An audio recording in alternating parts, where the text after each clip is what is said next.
Doutora Rosália Padovani, que é endocrinologista, seja muito bem-vinda, deixa eu te dar um beijo. Muito bem. Obrigado pela presença. Meu amigo Hélio Castelo, que eu já cumprimentei. Uma alegria ter vocês aqui. Dia Nacional do Diabetes. Vamos lá. Eu adoro quando a gente faz essa mesa de alimentação, porque é tão bom a gente falar de coisas saudáveis, é tão importante a gente falar disso, mas antes da gente falar do que é solução, vamos falar do que é problema. Porque hoje, diabetes é um problema muito sério do brasileiro. E piorou, né, doutor? Ele vem piorando, né? Porque tem o excesso de peso, tem a alimentação inadequada. A gente está ficando mais velho, então acaba tendo mais pacientes com diabetes, porque tem alguns que vão desenvolver mais tarde. Então, é uma doença que tem uma prevalência muito alta, que nem eu falei logo no começo para você. Tá. E a gente sempre se preocupa porque a principal causa de morte do paciente diabético são as doenças cardiovasculares, que é o AVC, o infarto. Então, ele tem que cuidar, a gente tem que cuidar do todo, e é muito importante essa interação do endócrino e do cardiologista. Então vamos lá, vamos explicar para as pessoas, vamos do básico, tipos de diabetes. Bom, antigamente se acreditava que tinham só dois tipos de diabetes. O tipo 1, que é considerado autoimune, né? É aquele diabetes que acomete uma faixa etária mais nova, então são as crianças. E o diabetes tipo 2, que é o diabetes do idoso, né? Hoje a gente sabe que além desses dois tipos de diabetes, ainda tem outros dois, que é o que é chamado LADA e MOD, né? Que são o LADA, que é o diabetes tipo 1 mais tardio, e o MOD, que é um tipo de diabetes familiar, mais parecido com o tipo 2. Então, existem vários tipos de diabetes. Mas, enfim, os mais comuns são o 1 e o 2. O tipo 1 mais na infância e o tipo 2 mais no idoso. Para eu entender, desculpa, eu vou fazer uma pergunta bem de leigo. A gente nasce com 1 e desenvolve o 2? Não, o tipo 1 como eu falei, é uma doença autoimune, né? Ele acomete as crianças. Quem tem o 1 já tem 1. Já tem. O diabetes tipo 1. É um diabetes onde o pâncreas, ele é, vamos dizer assim, atacado imunologicamente pelas células de defesa e ele para de produzir insulina. Mas eu digo, isso a gente não desenvolve, não é por causa da nossa alimentação errada e tal, tanto que vem na infância. Então, o diabetes tipo 1, ele tem um componente genético, então são vários genes envolvidos, somado a um fator ambiental. Antes achava que era somente o lado genético, que a gente herda os genes do pai, da mãe, mas a gente sabe hoje em dia que além dos genes existe um fator ambiental também que leva ao desenvolvimento da doença. Por exemplo? Um vírus, por exemplo. Né? Tá. Então, é a somatória disso tudo que faz com que a pessoa desenvolva a doença numa fase precoce da vida. Já o tipo 2 também tem um componente genético, hereditário, e a gente sabe que está muito ligado, por exemplo, ao peso. A resistência insulínica, ou seja, é o aumento de peso levando uma resistência da insulina. Então, o pâncreas ele tem insulina, ele libera insulina, mas a insulina não consegue agir. Então, essa é a diferença do 2 e do 1. Mas, não tem, o outro não consegue agir. Mas, de qualquer forma, o que já se sabe é que todos eles têm uma pista genética. Então, se eu tenho caso de diabetes na família, eu já tenho que ficar um pouquinho mais esperto. Isso está correto? Correto. Isso está perfeito. Com Bom, certeza. Identificamos diabetes. Então, essa pessoa que tem, está lá, já tem, antes da gente falar sobre a prevenção, que vamos chegar nisso aqui. Mas essa pessoa que já tem, aí ela tem que fazer um controle maior para evitar justamente que ela tenha outros problemas, como o infarto, como o AVC. Com perda de visão, quer dizer, tem uma série de problemas. É uma doença que pega o corpo inteiro da pessoa. Não é uma doença só de um órgão, do pâncreas, por exemplo, que o pâncreas não produz insulina no tipo 1 ou tem uma resistência à insulina no tipo 2. Não é isso. É uma doença que acomete o corpo todo. Então, ela aumenta o risco de infecção, ela aumenta a chance da disfunção erétil no homem, num estágio mais adiantado. Ela é uma das principais causas de insuficiência renal, leva a pessoa a diálise.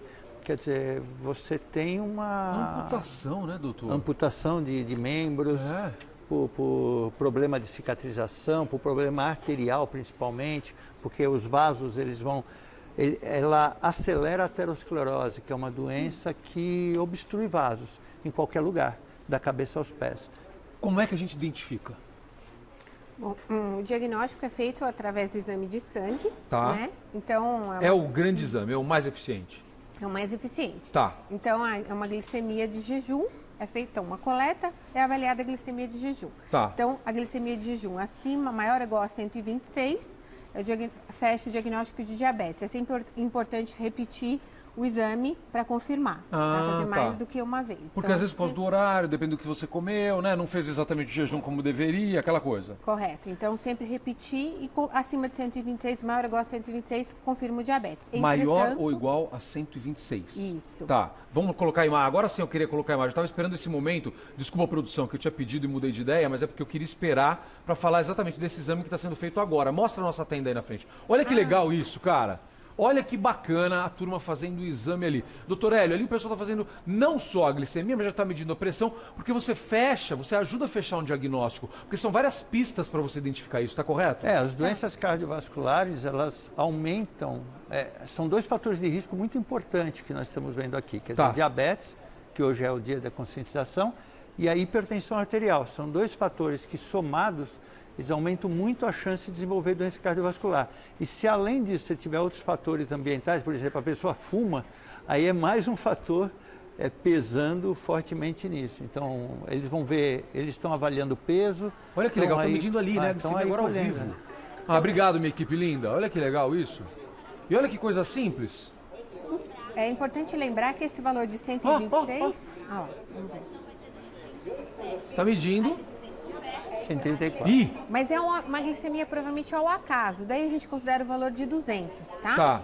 Então a glicemia... Porque está no meio do dia, porque já tomou café, talvez até já tenha almoçado. Exatamente. Pois é, essa glicemia de 126, ela é avaliada no sangue em jejum. Em jejum. Valor de 126, tá? Então essa aqui não é um caso ainda de preocupação, mas já é o caso de fazer um exame em jejum para confirmar se está tudo bem, tá correto? Isso, o ideal, o destro a gente faz, que é esse aparelhinho que a gente utiliza, a gente usa mais para acompanhamento. Para diagnóstico, o ideal é coleta no sangue, o exame feito no laboratório mesmo. Que legal, gente. Olha a turma, ó a fila. Todo mundo quer ver. Isso é muito legal. Venham aqui para Paulista. Vamos falar de prevenção? Vamos falar com essa mesa bonita aqui? Pô, que legal. Tô adorando isso, doutor Hélio. Obrigado mais uma vez. Vocês são demais.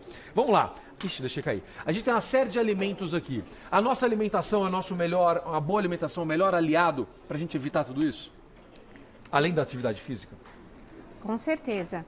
Para o paciente evitar e caso ele seja diabético, então para ele controlar a doença. Além da atividade física, que é muito importante também. Tá bom. Vamos começar de onde? Vamos daqui? Vamos das frutas, por exemplo? Vamos lá. Então vamos falar das frutas. Porque quando eu faço dieta, eu sempre, o meu médico sempre fala assim, bicho, não exagera na fruta, você gosta muito de fruta, tem muito açúcar, tem frutose e tal. E a gente acha sempre que fruta é a coisa mais saudável do mundo, mas às vezes não pode exagerar, né? Com certeza. Então a fruta, ela tem a frutose, ela tem açúcar, glicose, e é importante que o paciente diabético não ultrapasse 3 porções de frutas por dia. E além disso, tem um detalhe da fruta, que é o índice glicêmico. Tá. Então, algumas frutas, elas são piores porque elas têm um índice glicêmico mais alto, ou seja, elas têm maior quantidade de açúcar concentrada. Laranja? Por exemplo, a uva é uma fruta que tem índice glicêmico alto, a laranja, o caqui. Então, essas frutas especificamente, elas deve ser tomado um cuidado maior em relação a elas. Não é que não pode comer. Não pode exagerar. Só não pode exagerar. Agora, pior do que a fruta ainda é o suco. Suco de fruta. O suco de fruta, esse é o pior. Porque pense, um copo de suco de laranja já tem provavelmente as 3 porções de frutas que o diabético pode comer durante o dia todo. E o açúcar concentrado, sem a fibra. Porque a gente pede para o paciente, quando ele come a fruta, para ele comer a fruta junto com a fibra. Porque a fibra, ela retarda a absorção do açúcar. E aí, então, quem seria o acompanhamento dele? Da fruta? Sim, o bagaço. O bagaço. Exatamente. Tá bom. Que é a fibra. Então, falamos aqui. Vamos falar de uma coisa muito boa. A gente tem alguns exemplos aqui de carnes ou de saladas. Como é que a gente faz um prato bem bacana para evitar diabetes? Para evitar, basta que você se alimente bem, saudavelmente todos os dias, coma bastante verdura, legumes, pensando também nas calorias, frutas.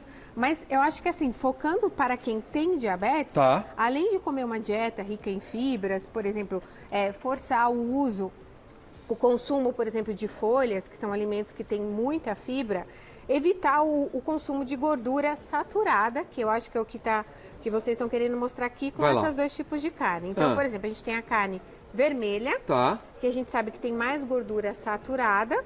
E tem, por exemplo, o peixe. O peixinho. O peixe é maravilhoso para o diabético, porque ele é uma carne branca e ele tem muita gordura poliinsaturada, que é uma gordura que ajuda a diminuir o colesterol ruim e aumentar o colesterol bom. Sem contar a quantidade de ômega 3 que tem e que é interessante para o diabético. Doutora Rosália Padovani, doutor Hélio Castelo, olha, a gente vai voltar a falar sobre esse assunto com certeza absoluta. O nosso tempo, que pena, acabou, que eu queria falar mais sobre isso. Mas o importante é que a gente está dando o recado. O importante é que essa tenda fica aqui até as 4 horas da tarde. Eu vou fazer o seguinte, eu vou descer lá na tenda e aí, meu diretor querido, eu vou fazer uma entrada lá no programa do Rony, tá bom? Você me chama que eu vou estar lá na tenda, falando com o pessoal lá embaixo, tá? Ó, um beijo pra vocês, doutor Hélio. Obrigado mais uma vez. Alerta pra gente cuidar da nossa saúde. Doutora, muito obrigado. Cuide da sua saúde, cuide da sua alimentação, procure o seu médico, faça exames regularmente. Vamos cuidar, vamos viver mais, vamos viver melhor, tá bom? Isso é o mais importante. Beijo pra vocês, a gente se vê amanhã ao vivo.